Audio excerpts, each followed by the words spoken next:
Aloha Warriors, Sensei Joshua Loya and Sensei Andrea Loya. Aloha. Both from Guardian Quest Martial Arts, actually here in our physical dojo today, and of course also from Blind Community Martial Arts. Today we're going to get in and show you some cool knife stuff. Been trying to get through a lot of the all-trimester material, the stuff that's really easy to do. We did exhaust the space that we had in our apartment. Still live there, but no students right now, but we do have the space here to show you things that require a little bit more room. It's also, like in the last video, I can jump and not have my neighbors wondering what the heck is going on above them. So, all right, so real quick before we actually get into the knife stuff itself, by the way, you're gonna see me do the technique on Sensei. I'm gonna do it shadow or in the air, and then also you're gonna get a chance to see her do it on me. No, these are not real knives. We are not cutting each other today. Today. Yeah, maybe some other time. All right, so real quick, if you notice this knife here, am I close enough? Couple steps forward, okay.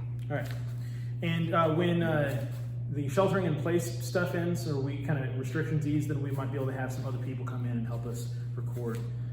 But you know, for now, it's just the two of us.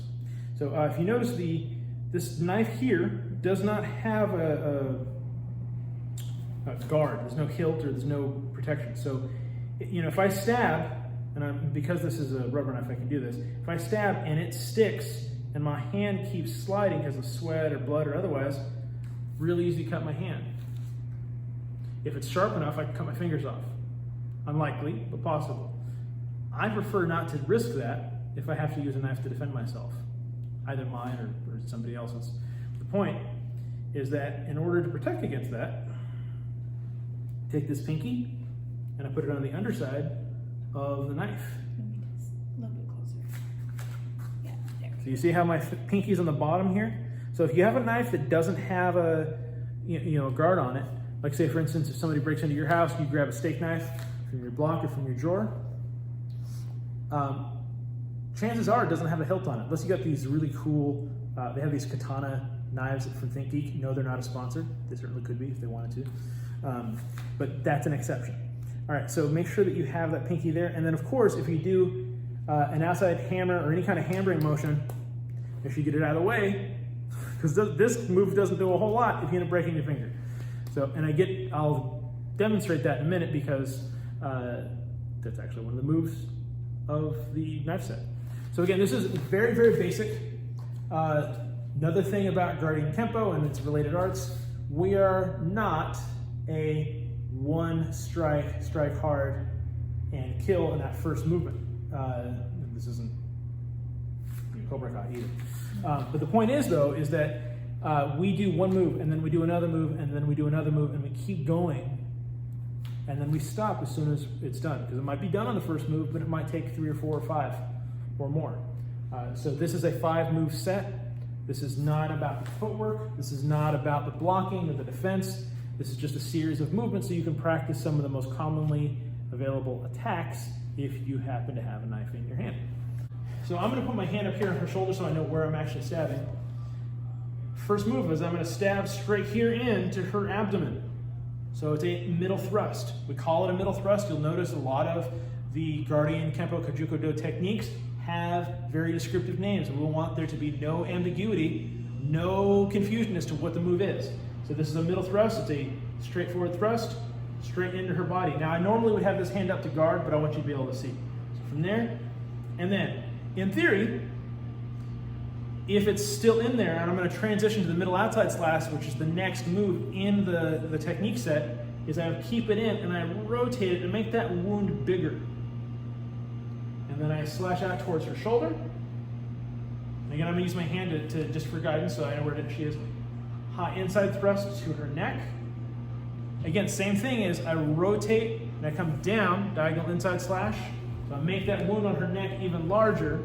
And then because all of that probably stopped her in the long term, but she could still act even if she's bleeding out, just to make sure, I'm gonna take that, I'm gonna move my pinky like I said before, I don't want it to be in the way. I'm gonna bring up here, have a tight grip, and I high outside hammer onto her head. If she's looking, I get her face. If she's not looking, I get her temple. Either way, that's gonna stun her. Of course, if that's not enough, I can always bring in my kicks and punches, takedowns and whatnot.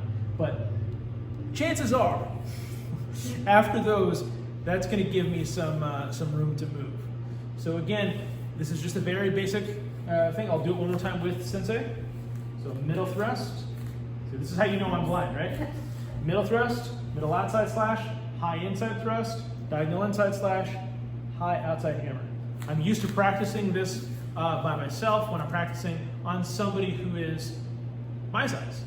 And that's always the basic level. When you're practicing a technique set or series of techniques, especially if you don't have a training partner, get to the point where you could beat you. So I'll face the camera. And you, by the way, we also train this in left and right. I'll demonstrate right side at the moment. All right. Okay. I'm adjusting just okay. Okay. Middle thrust, middle outside slash, high inside thrust, diagonal inside slash, high outside hammer. And of course I can do it with the left side. And I always keep making sure that if I have a, if I do get cut, and we'll get into this in our next video actually, I want to make sure that I keep the back of my forearm towards them. And we'll explain why in the next video. So middle thrust, middle outside slash, diagonal inside slash, and high outside hammer. And again, the whole idea is that you move that in rapid succession, so it's going to go rather fast. I'll do it fast one time on the right side. And the idea is that you keep moving until the conflict is over. You can use your words. I almost spoke with a German accent. You can use your words. Ideal. If you can keep it simple and non-violent and maybe just use some subtle techniques, great.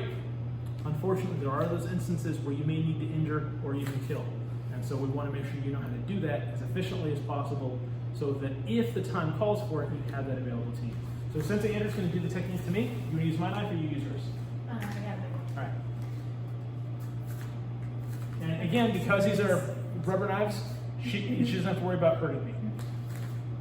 I'm just going to stand here like a passive person. So it's Middle thrust. middle thrust, middle outside slash, and high inside thrust. Turn diagonal inside slash, high outside hammer. One other piece, you can, like she did, cut out. You can also really drag that knife across their whole body as well. Anything else you want to add?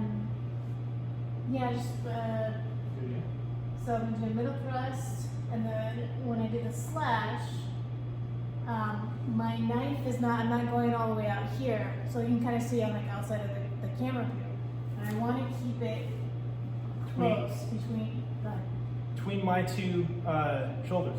Glad you mentioned we haven't done a weapons video for a while. Okay, and then I really don't have to do much. I don't even have to move my arm. I can just move my body into it, and then turn and move my body into it as well, keeping the knife still pointing at him, and then I can come up with a high outside hammer. She's hit me right here. All right, I'm gonna do it one more time, a little, just with that explanation so they can see you doing it on me. You just slow it down so you can, yeah? All right, so again, that's Guardian knife set. So real simple, not too complicated.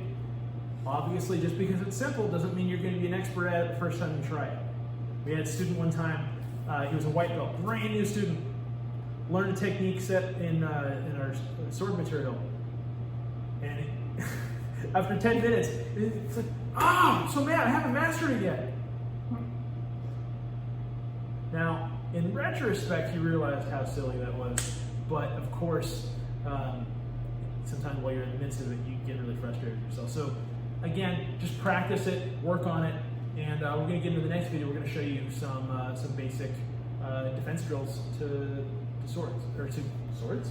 Wow, I guess for Frodo Baggins maybe, but for the rest of us, this is a knife. As always, strive to be Guardian strong, strong on the inside, strong on the outside.